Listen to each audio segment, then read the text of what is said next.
के ससुराल वाले अंजलि को मायके नहीं आने देते थे। फिर एक दिन अंजलि की माँ ने दिवाली के दिन अंजलि के ससुराल जाने को सोचा। वह अंजलि के पिता से कहने लगी, इसी बहाने अंजलि से मिल भी लेंगे और सामान भी दे आएंगे। अंजलि के पिता ने कहा, बोल तो तुम ठीक रही हो, मैंने अंजलि की ससुराल में ज्यादा पूछताछ करना ठीक नहीं समझा, इसीलिए चुप था। चलो दिवाली के बहाने ही हम अंजलि से मिल लेंगे। वैसे एक बात तो है, जिस बड़े घराने में उसकी शादी हुई है उस घराने का दूर दूर तक कोई टक्कर वाला नहीं है। लोग कहते थे तुम्हारी बेटी बोझ है तुम्हारा। देखो मैंने अंजलि की शादी कितने बड़े घर में की है। राम फिर से अंजलि के ससुराल की तारीफ करने लगा।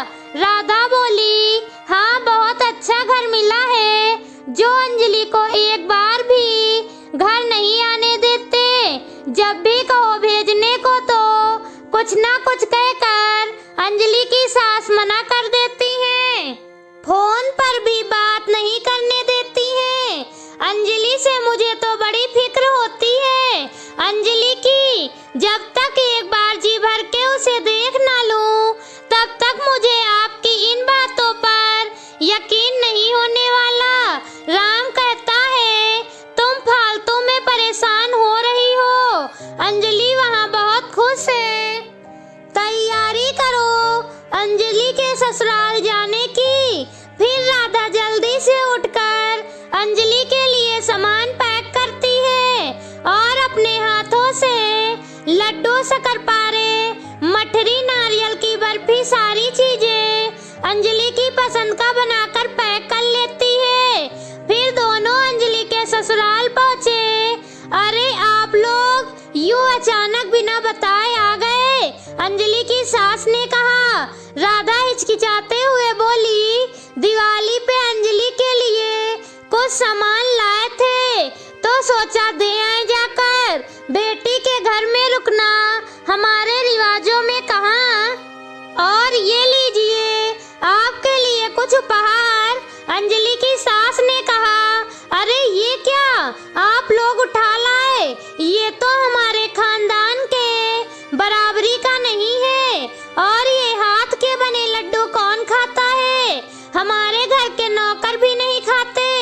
ऐसा कीजिएगा, इसे आप अपने साथ ही ले जाइए। मेरे यहाँ की बर्फी खाकर देखिए, आप दुबई से मंगाई है।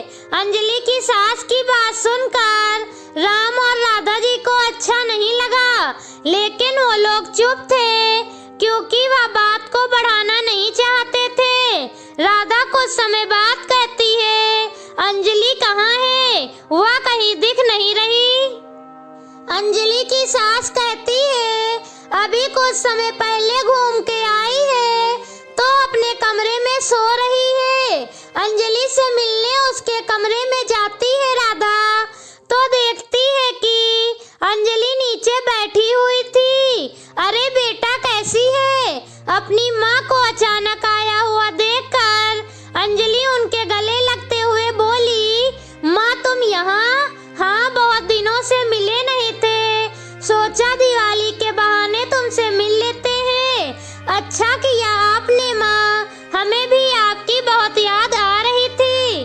अरे तू इतनी थकी हुई क्यों है? अंजलि चुप रही। क्या हुआ, तुम मेरी तरफ देखकर बात क्यों नहीं कर रही?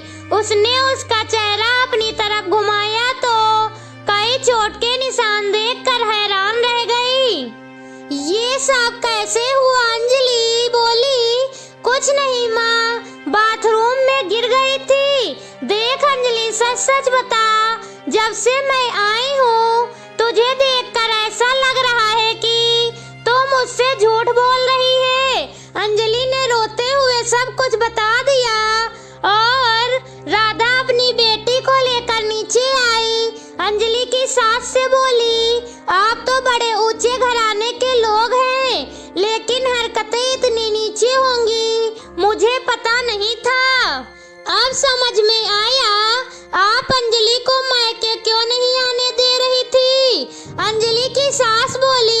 जरा आवाज नीचे रखिए, चिल्लाइए मत। लड़की की ससुराल में इतना शोर अच्छा नहीं लगता।